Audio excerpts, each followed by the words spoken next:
No nii, tundub, et üleval pool siin selles majas, mis meie selja taga on läinud siis venitamise teed, küsitakse küsimusi, mida ilmselt on juba varemalt ka küsitud, aga noh, heakene küll.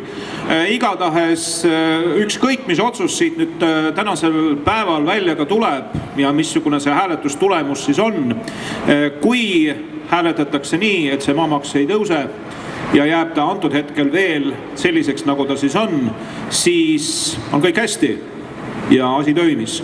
Aga kui ei ja asjaga minnakse edasi, see on hea põhjus meil siis uuesti siin kokku koguneda mõne aja pärast, noh, ma ei tea, millal üsna pea, aga siis me alustame seda koosolekut ilmselt kohe just nimelt selle sõnnikumasinate asjade maha laotamisega ja võib-olla sellega see meie nii-öelda väikest viisi see väikene ülesastumine võib-olla sellel koosolekul ka lõpeb. Arve esitame siis pärastpoole kohalikule linnavalitsusele, sellepärast et iga kord suvel pannakse siin väga palju liiva maha ja ma arvan, et vahelduse mõttes võib sügisel ka sõnnikut panna. Ja. Nii et võt selline seis, eks me siis kuuleme, kuidas see on läinud, kui see nüüd läheb nii, meil ei muutu selles suhtes midagi, meie lähme siit laiali, aga tagasi tuleme kindlasti ja kõik, mis vähekenegi kaasas oli, selle siis pakume siin kohalikule linnale siin selle platsi peal nii-öelda uudistamiseks ja vaatamiseks. Igatahes see on nüüd nende otsustada kõik see, mis siin nende selja taga siis toimuma saab. Igatahes oli tore, et te kõik siin tulite, kannatasite ka külma, kannatasite kõike seda, mis üks selline ilm pakub.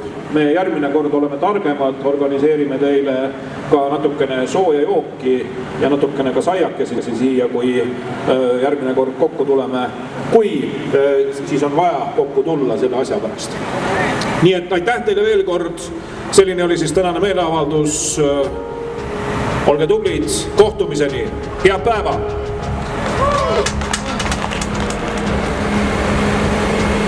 On jälle aeg selgsi valida ja heita endalt orjarüüv.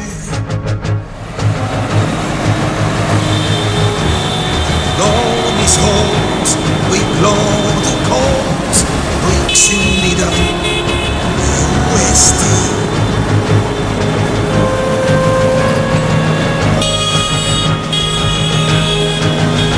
On koit,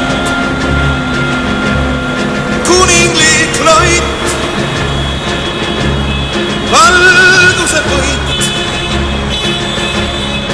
äratab maa.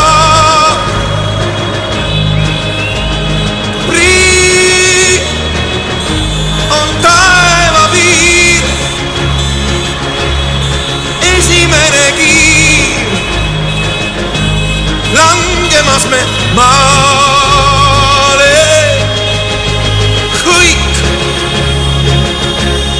murrame kõik, et vabana saaks hingata taas.